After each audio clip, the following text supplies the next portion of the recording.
இந்த காதல் பொல்லாதது, ஒரு காவல் இல்லாதது.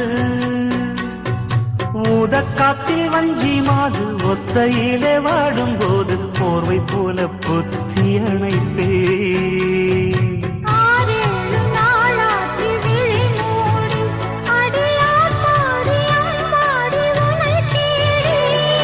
நீதானே மானே என் இளஞ்சோடி, உனை நீங்காது என்றும் என் உயிர் நாடி.